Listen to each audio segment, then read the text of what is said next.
Movie की शुरुआत होती है और हम बेन को देखते हैं। वो 911 डायल करता है जो कि पुलिस का नंबर होता है और सुसाइड की रिपोर्ट देता है। उधर से पुलिस वाले पूछते हैं कौन करना चाहता है सुसाइड। बेन कहता है वो खुद। फिर सीन कट होता है। अब हम एक बीच सीन के जरिए बेन की आवाज सुनते हैं। वो कहता है ईश्वर को इस पूरी दुनिया को बनाने के लिए 7 दिन लगे थे और मैंने 7 सेकेंड में ही अपनी पूरी जिंदगी बर्बाद कर दी। फिर हम एक बीच हाउस को देखते हैं जो कि बेन का ही होता है।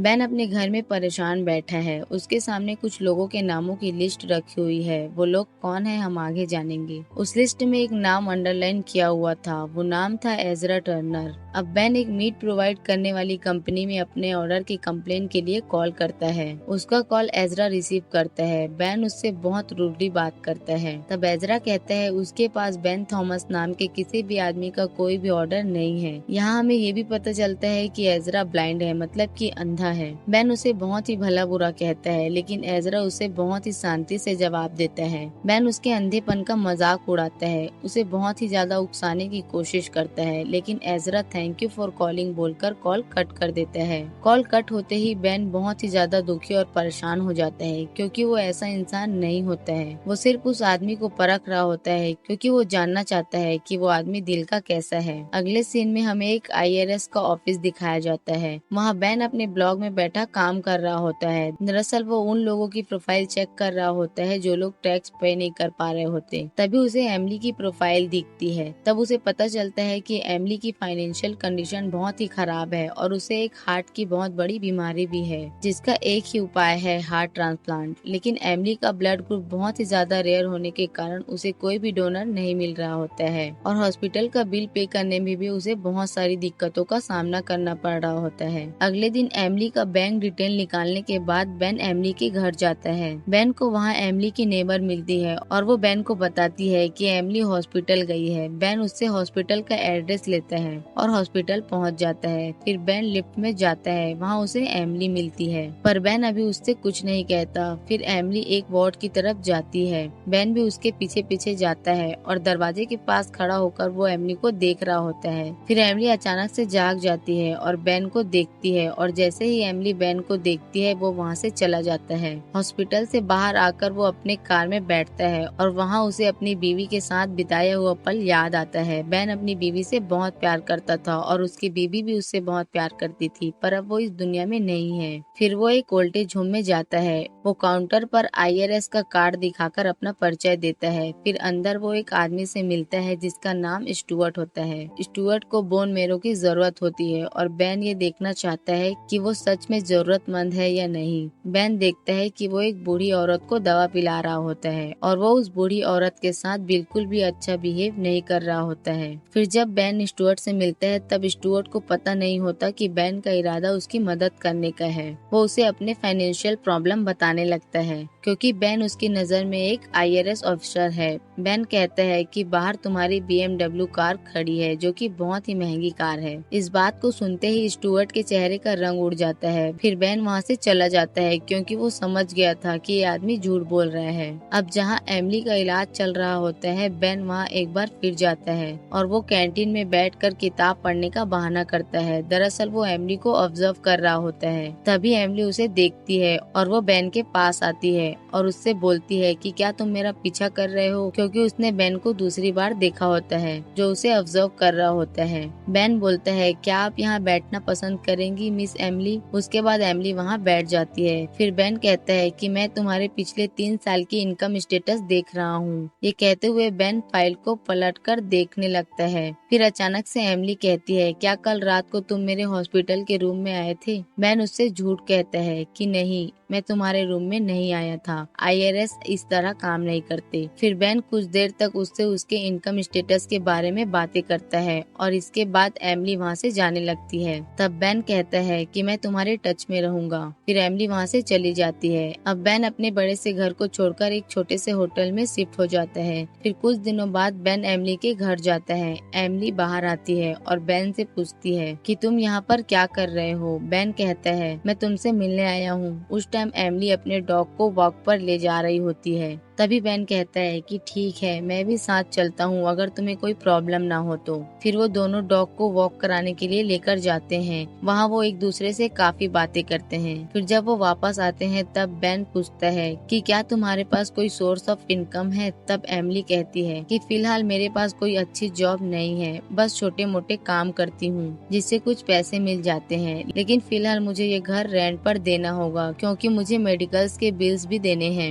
इस पर बैन कहता है कि मुझे पता है कि तुम्हें हार्ट का प्रॉब्लम है और तुम्हारी बीमारी का स्टेटस 2 है और इसका एक ही इलाज है और वो है हार्ट ट्रांसप्लांट, पर तुम्हारा ब्लड ग्रुप रेयर होने की वजह से तुम्हें डोनर मिलना बहुत ही मुश्किल है। बैन उससे ये भी कहता है कि तुम्हें अपने टैक्स के बारे में चिंता करने की कोई जरूरत नहीं है, मैं तुम्हारा अकाउंट फ्रीज करवा दूंगा जिससे तुम्हें 6 महीने का एक्सटेंशन मिल जाएगा। एमिली उसे थैंक्स कहती है और ये भी कहती है कि मुझे ऐसा क्यों लग रहा है कि तुम मेरी बहुत ही बड़ी हेल्प कर रहे हो। तब बैन कहता है कि मुझे लगता है कि तुम्हें जिंदगी में एक और चांस मिलना चाहिए और इतना कहकर बैन वहाँ से चला जाता है। फिर हम देखते हैं कि बैन अपने होटल के रूम में एक बहुत ही बड़ा एक्वेरियम लेकर आता है जिसमें वो कुछ मछलियाँ और जेलीफिश रखता है और फिर वो कहता है कि जब मैंने जिंदगी में पहली बार जेलीफिश देखा था उस वक्त मैं 12 साल का था। मेरे डैड हमें एक्वेरियम हाउस ले गए थे। मैं कभी भूल नहीं पाया जो उन्होंने मुझे बताया था। उन्होंने मुझे बताया था कि जेलीफिश इस दुनिया की सबसे खतरनाक जीव है, लेकिन मेरे लिए ये इस दुनिया की सबसे खूबसूरत चीज है। अब बैन अपने बचपन के एक दोस्त से मिलता है। बैन का दोस्त उससे कहता है कि मैंने आज डॉक्टर से बात की थी, वो तुम्हारी फाइल्स कल देखेगा। फिर बैन कहता है बस इतनी सी बात है, और क्या कह रहा था वो। तब उसका दोस्त कहता है वही सवाल। फिर बैन कहता है जवाब भी वही है। बैन का दोस्त उसे इमोशनली कुछ समझाने की कोशिश करता है। ये सुनने के बाद बैन कहता है कि बस करो, तुम दिमाग पर फोकस करो, दिल पर नहीं, और हाँ वादा याद रखना। उसका दोस्त इमोशनल होकर कहता है कि हाँ मुझे अपना वादा याद है। फिर बैन का दोस्त गुस्से में उससे कहता है कि मैंने जब से होश संभाला है तुम्हें जानता हूँ, ये काम जो हम कर रहे हैं मेरे लिए भी आसान नहीं है। और वो अपने आंसू पोंछते हुए कहता है कि मैं कोशिश करूंगा कि सब कुछ प्लान के मुताबिक हो, तुम घबराओ मत। तब बैन अपने दोस्त को थैंक यू कहता है। फिर उसका दोस्त दुखी होकर वहाँ से चला जाता है। फिर बैन एक लेडी से मिलने जाता है। ये वही लेडी होती है जिसे बैन ने लीवर डोनेट किया था।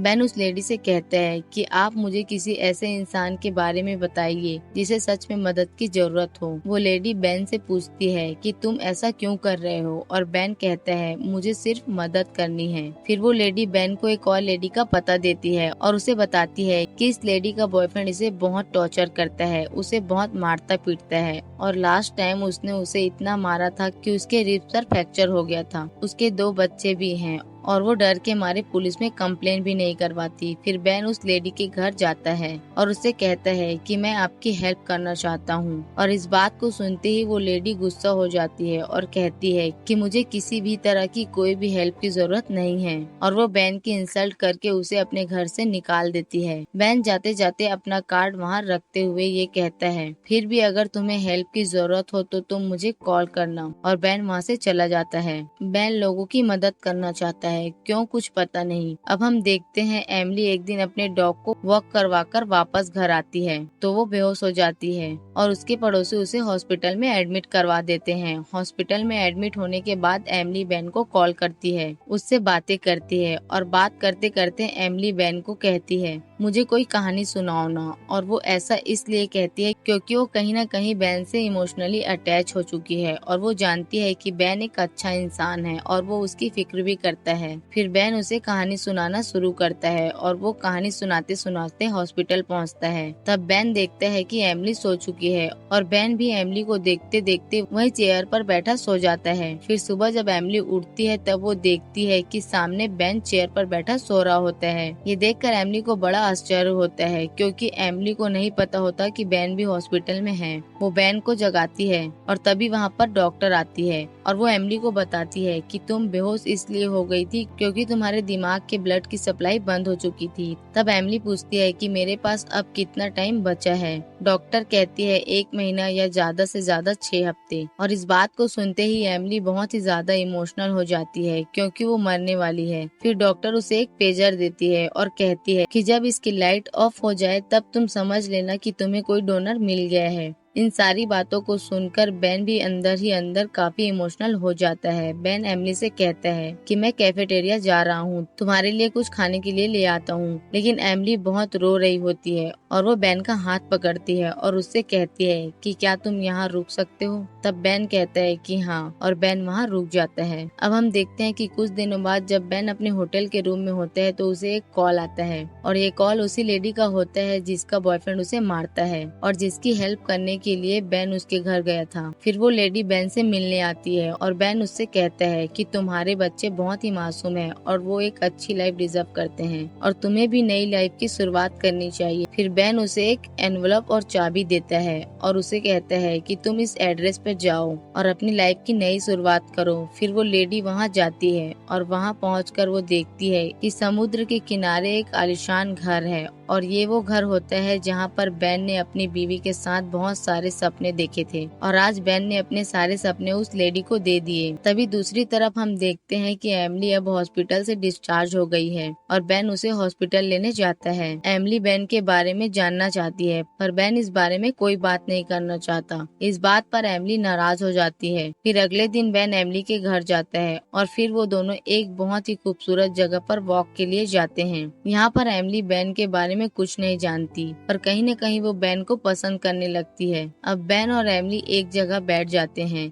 एमिली बेन से कहती है कि मैं वो सब कुछ करना चाहती हूँ जो मेरा मन है। मैं दौड़ना चाहती हूँ और हर चीज को महसूस करना चाहती हूँ। मैं पूरी दुनिया घूमना चाहती हूँ। पर सच तो ये है कि एमिली मरने वाली है। बेन एमिली की बातों को ध्यान से सुनता है और उसके बालों पर अपना हाथ फेरता है। फिर यहाँ पर ये पता चलता है कि दोनों एक दूसरे से कनेक्ट हो चुके हैं। फिर बेन इसके बाद एक हॉस्पिटल जाता है जहाँ एक बच्चे को बोन मैरो की जरूरत होती है और बेन उसे अपना बोन मैरो डोनेट कर देता है। डॉक्टर बेन से कहता है कि तुम बहुत स्ट्रॉन्ग हो क्योंकि बोन मैरो देने में बहुत पेन होता है और बेन उस दर्द को सह रहा होता है। इससे पहले भी बेन एक स्टुअर्ट नाम के आदमी को अपना बोन मैरो डोनेट करना चाहता था पर वो एक अच्छा इंसान नहीं था, इसलिए बेन ने उसे अपना बोन मैरो डोनेट नहीं किया। फिर अगले दिन बेन को एमिली का कॉल आता है और वो बेन को डिनर पर इनवाइट करती है। बेन एमिली के घर डिनर के लिए जाता है। वो दोनों डिनर करते हैं, डांस करते हैं और इसके बाद बेन एमिली को उसके स्टोर रूम में ले जाता है जहाँ उसने एमिली की वो प्रिंटिंग मशीन ठीक कर दी होती है जिसे कोई भी मैकेनिक ठीक नहीं कर पाया था और वो एमिली की फादर की निशानी होती है। एमिली मशीन को चलता हुआ देखकर बहुत ही खुश हो जाती है और वो बेन के गले लगती है। फिर कुछ पलों के लिए वो दोनों अपने गमों को भूलकर एक दूसरे में खो जाते हैं। फिर बेन भागता हुआ अपने कार की तरफ उस गिफ्ट को लेने जाता है जो वो एमिली के लिए लाया होता है। तभी वहाँ पर बेन का भाई पहुँच जाता है और बेन को देखते ही वो उस पर चिल्लाना शुरू कर देता है और वो कहता है कि तुम कहाँ रह रहे हो टिम, मैं कब से तुमसे मिलने की और बात करने की कोशिश कर रहा हूँ। बेन अपने भाई से कहता है कि अभी तुम यहाँ से जाओ, मैं तुमसे कल मिलूंगा। बेन का भाई कहता है कि जो काम तुम कर रहे हो वो इलीगल है,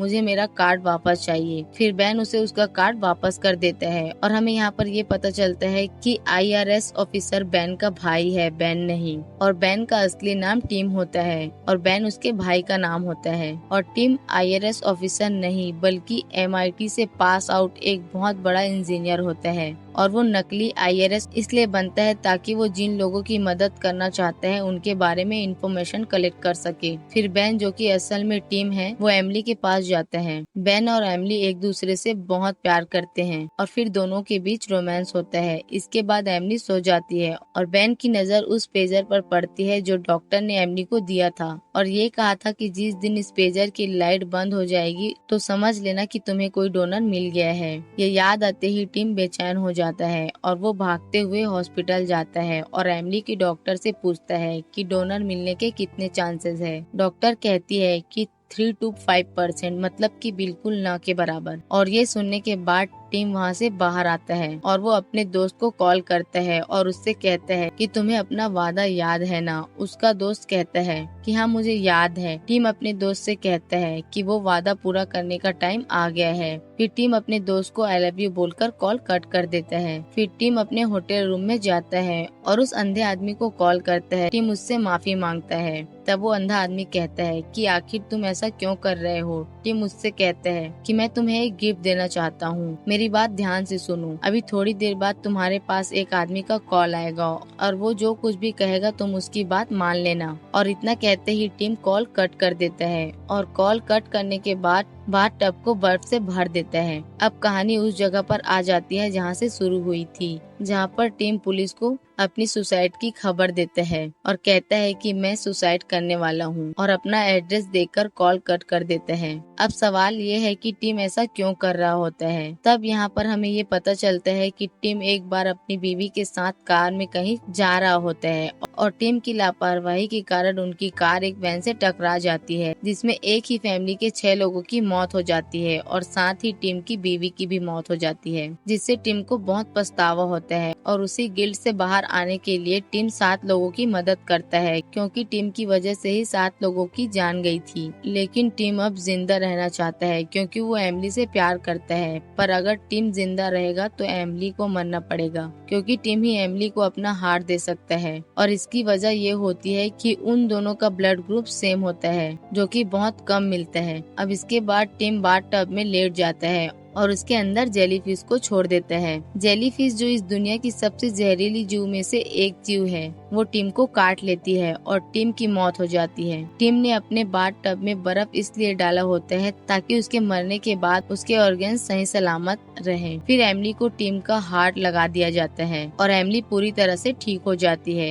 और फिर एक दिन टिम का भाई बेन एमिली से मिलने आता है और वो एमिली को सब कुछ सच सच बताता है और वो उसे ये भी बताता है कि टिम ने उसे भी अपना एक लंग्स डोनेट किया था। और पूरी सच्चाई जानने के बाद एमिली बहुत ही ज्यादा इमोशनल हो जाती है और बहुत रोती है, क्योंकि वो टिम को मिस कर रही होती है। फिर कुछ दिनों बाद एमिली उस अंधे आदमी से मिलने जाती है जिसे टिम ने अपनी आंखें डोनेट की थी। जब वो अंधा आदमी, जो अब देख सकता है, एमिली के सामने आता है तो उसकी आंखों में आंसू आ जाते हैं, क्योंकि वो आंखें टिम की होती है। और एमिली का दिल जोर से धड़कने लगता है, क्योंकि वो दिल भी टिम का होता है। फिर एमिली उस आदमी को गले लगाकर जोर जोर से रोने लगती है और ये मूवी यहीं पर खत्म हो जाती है।